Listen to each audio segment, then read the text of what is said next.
some nice work with mainstream buckhands in here. I think the depth really goes far down into the class. It's a very nice, high quality class.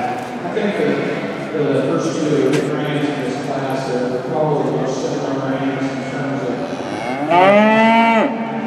when you use your hands on both ends without a wide drop. And they're not close, but they've got some width and dimension. The buckhand we're going to start with is simply a longer buckhand, at least from a handling perspective, a longer buckhand, second place reins. He's got a lot of muscle shape. He's got a particularly wide line that carries back to the level tail set.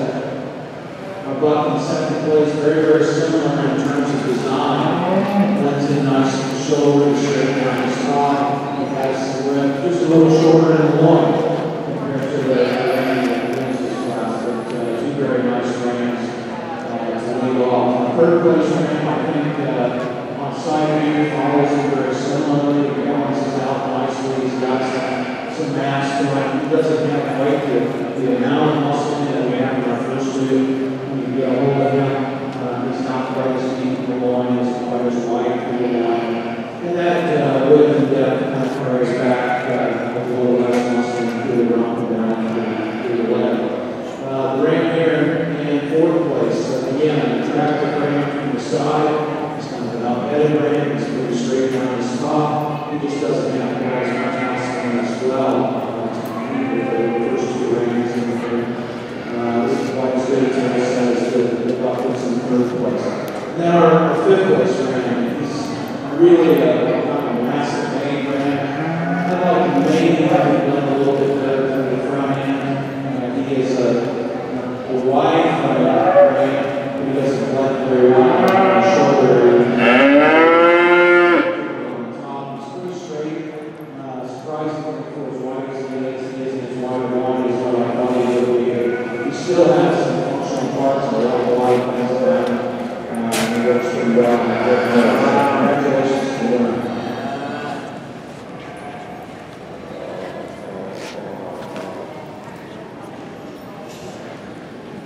We're now ready for our pair of ram hands.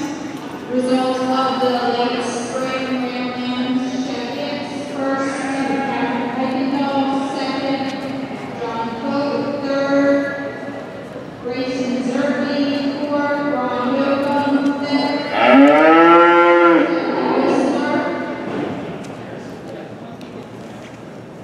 another nice set of turn shoes, really nice shoe to start the class with.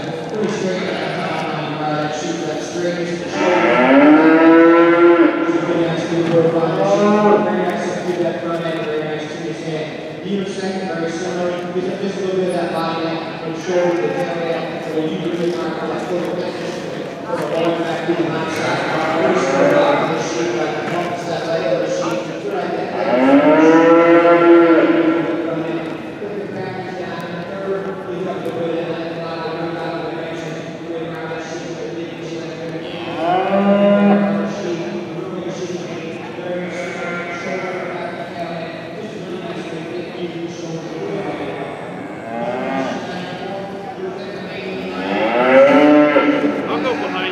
I'm sorry. You're fine. Thank you.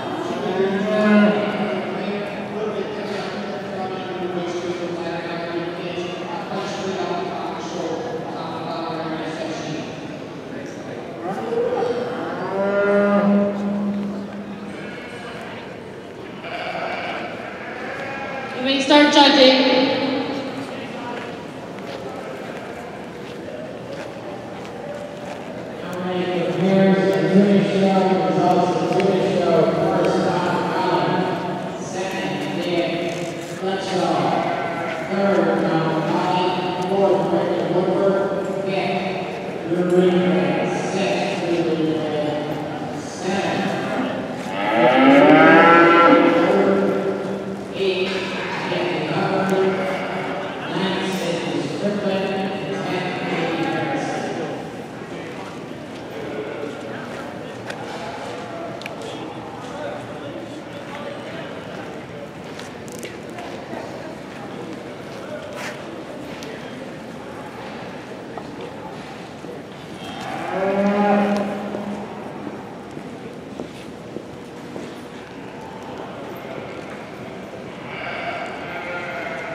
Heifers with data on the 4-H side.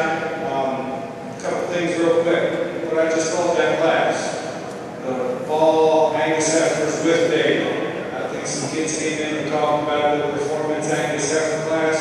That's not quite kind of how I read it. And I say that because as we looked at the class, we threw the data, we utilized it, but we didn't stress on it. If you look at the data real quick, and you look at across the board there, CED, there's only 3 points difference between the best and the worst. So we really want to sort of class on CED. Same thing, birth rate, 1.1 difference between the highest and the lowest.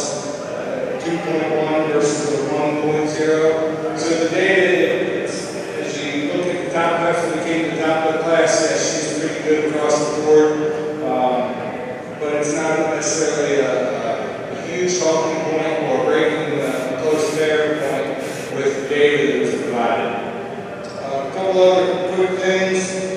I think Dustin hit on it. You know, the fluff and the fancy terminology is nice, but as us as officials, if we're sitting there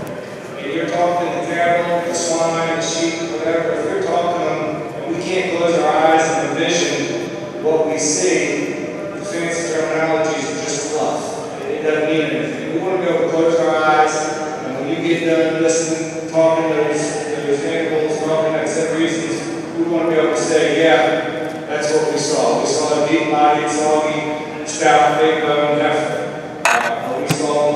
We want to know what the fancy terminology is fine, but if it doesn't describe the cattle, then it's not doing much good on the fancy terminology. One line that I heard quite often after giving a couple of brief descriptions on cattle, I heard to be more specific. Well, that's what you're here for, is to be more specific and tell me.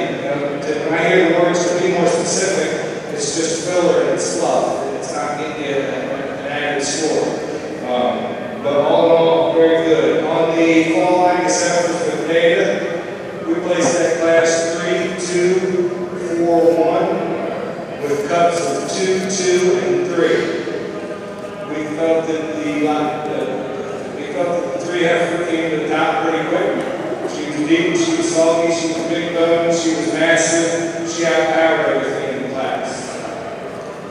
With that being said, we thought we had a close pair in the 2 and the 4.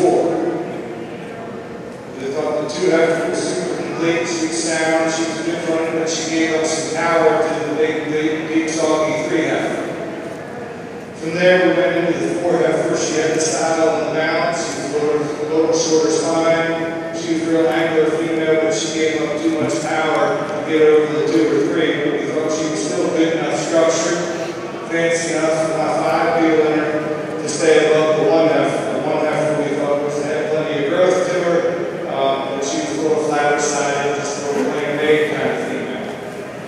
One thing I think I heard almost every single 4-H'er talk in this class, we had 3 pairs.